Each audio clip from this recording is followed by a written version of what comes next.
Tatlong dekada nang nangungulila sa ama, sina Marisa, Marian at Sandy. Hanggang isang araw, bigla na lang silang nakatanggap ng tawag na kanilang ikinagimbal. Naniniwala ka ba na maaaring makausap ang mga patay? May iba, nakausap daw nila ang yumao nilang mahal sa buhay sa panaginip. O hindi naman kaya sa pamamagitan ng Spirit of the Glass. Pero ang magkakapatid na ito, ang ama na mahigit 30 taon na raw mula nung yumao, nakausap daw nila sa telepono. Hello? Mario? Matagal na nga namin siyang pinagluluksa. Pag nagtirik kami ng kandida sa pinagtitirik na rin namin siya. Tapos biglang may tumawag nga na nagpakilala na siya nga daw yung papa namin. Umiiyak ako na nanginginig. Posible nga bang makausap ang nasa kabilang buhay?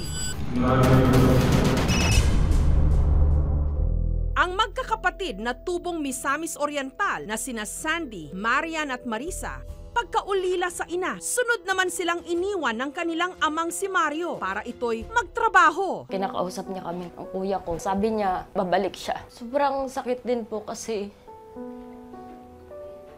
lalo na sa akin kasi, parang ay pagka papa's girl, so nung wala na siya, parang hirap kasi walang father image, din wala rin yung mama namin. Si Mario naging minero sa Compostela Valley. Nung una, nagpapadala pa raw ito ng tseke sa kanila. Pero natigil bigla ang sustento. Kahit sana malayo siya, kahit hindi niya man kami puntahan, dapat pinaalam niya na, mga anak, nandito lang ako. Kung gusto niyo man akong hanapin, nandito lang ako. Lumaki kami na may dinadala sa dibdib na bigat talaga, galit sa kanya. Hanggang nabalitaan na lang nila, nagka-landslide sa minahan kung saan nagtatrabaho ang kanilang ama. 8 hindi kilalang bangkay ang kanilang nakuha. May 13 gold mining tunnels ang iniulat na nag-collapse dahil sa landslide. Landslide kasi yun sa Diwalwal daw. Ang masakit po, nawala siya na hindi man lang niya tinupad yung sinabi niya babalik siya. Ang bangkay ni Mario, pinangambahang kasama sa mga natabunan sa minahan. Ang anak ko ba yun? Naku po, ang mga apo ko. Madali sa amin natanggapin na wala na siya kasi hindi din naman namin naramdaman talaga yung presensya niya. Pag masayahin kayong pamilya, mamimiss mo talaga yung ama mo. Pero kung hindi, katulad nung sa amin, parang wala naman akong nararamdaman. Siyempre, masakit po talaga kasi walang magulang na gumagabay sa amin. Mga na-achieve namin sa school, hindi kami aakyat na lang sa status kasi wala pong magulang. Naiinggit kami sa ibang bata. Kung nandito ka sana, hindi namin mararanasan yung hirap ng buhay na pag may problema kami bilang bata na kailangan namin sana ikaw. Yung mangingisda, sumama na lang ako kasi kita ko kasi na makakain ako doon, tapos may pira pa. Tapos pag sama ko doon, nakasira ko ng 400, hindi na lang ako mag-aaral nito. Dito na lang ako, mabubuhay na ako dito. Masama man ang loob sa kanilang ama, ipinagdasal pa rin daw nila ang kaluluwa nito. Patay na talaga siya. Tinanggap na lang namin. Kaya every time na pumupunta kami sa sementeryo, pag dumadalaw kami sa mama namin, pagka nagtitirik ng kandila, sinasama na rin siya sa pagdadasal. Pero matapos ang 3 dekada, biglang nakatanggap ng tawag sa cellphone si Marisa mula sa isang unregistered number. Hello? Ang narinig nila sa kabilang linya, boses ng isang lalaki. Mario? Mahigit 3 dekada na mula nung pinaniniwalaang buhay na natabunan sa landslide sa minahan ang ama ni na Marisa na si Mario. Nung isang araw, bigla na lang nakatanggap siya ng misteryosong tawag. Hello? Mario? Posible nga bang makausap ang patay? Matagal na nga namin siyang pinagluluksa. Pag nagtirik kami ng kandida sa pinagtitirik na rin namin siya. Tapos biglang may tumawag nga na nagpakilala na siya nga daw yung papa namin. Nanginginig talaga ako.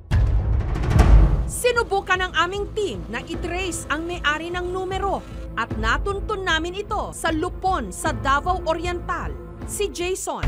Ayon sa kanya, meron daw siyang kinupkop na isang lalaki noong dekada 90 at ang pangalan daw nito, Mario. Mabait, Tsaka simple lang, hindi siya nagnanakaw. Kaya namin siya pinagkakatiwalaan dito. Sinamahan ni Jason ang aming team sa kinaroroonan ng tinutukoy niyang Mario. Ay, kayo po si Mario? Ako po. Ano po ang apelido niyo po, sir? Antipala. Mario ito. Mario? Ang Mario na nakausap ni Marisa sa telepono, hindi multo ng kanilang ama, kundi kanilang ama mismo, buhay na buhay. Masakit parang pati paghinga ko kasi namimiss ko talaga sila eh. Nung taga ako, ganda sana umuwi kasi sabi kong makita yung anak ko. Pero wala akong pira. Kwento ni Mario, taong 1989, nagka-landslide sa Mount Diwalwal sa Compostela Valley. Yung kubo namin, dito kami, yung leaking doon sa kabila, bumagsak yun. May nakaganong bato. Yung bumagsak yung putik doon sa kabila, gumanyan. Kung mamamatay man ako, kawawa yung mga anak ko, hindi na ako makauwi doon. Ang dami kasi kasama ko na mamamatay, baka ako patay na yata ako nito. Parang nandilim paningin ko noon kasi naano ko sa laking bato. Himalang nakaligtas si Mario. Ano yung pinakamalalang nangyari sa inyo? Ito, halos nabiyak to. Ito, suka ko ng dugo.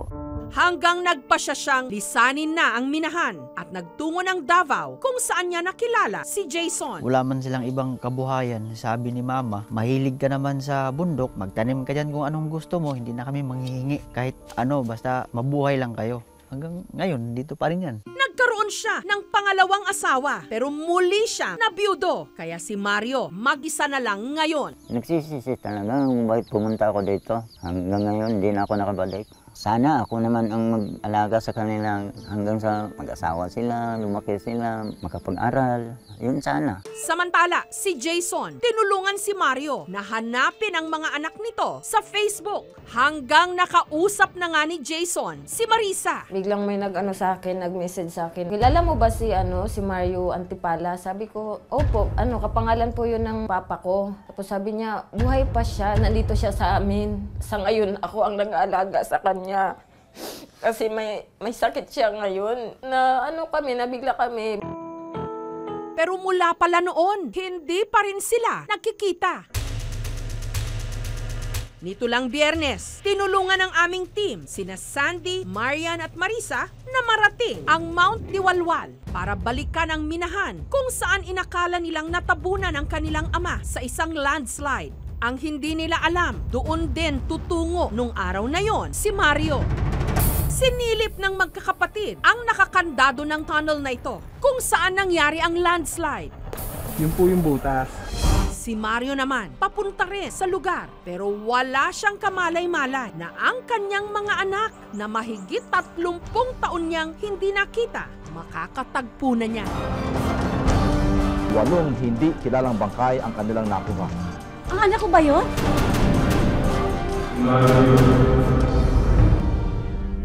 Hanggang nagwakas ang 3 dekada nilang pangungulila sa isa't isa.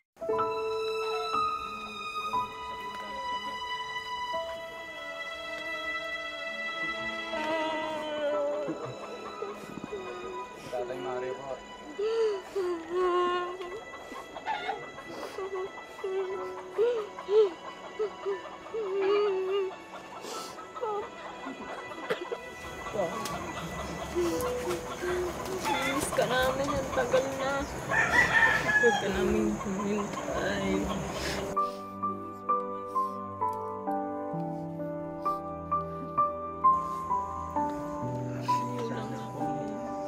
Napatawad ko naman siya. Nung hindi ko pa siya nakita sa personal, parang nandito pa yung sakit at kirot ng dinaramdam ko. Pero nakita ko siya, wala na lahat ng mga kasi ama ko yan. Kung matanggap nila ako, pinapatawad na nila ako. Kailan naman, mas mabuti nga magkasama-sama kami ulit. Pero ngayon naman na nakita ka na namin, napatawad ka na namin pa. Yung pagkukulang, napunan na, pagkaroon ng ama, yun pala, nandito siya, yun, masaya na ako. Mapakasaya ko. Kasi nakita-kita ko na sila. Ika nga nila, mas hahaba ang buhay kung ibabaon sa limot ang mga sama ng loob. at matutong isapuso ang pagpapatawad. Thank you for watching, mga kapuso. Kung nagustuhan niyo po ang videong ito, subscribe na sa GMA Public Affairs YouTube channel. And don't forget to hit the bell button for our latest updates.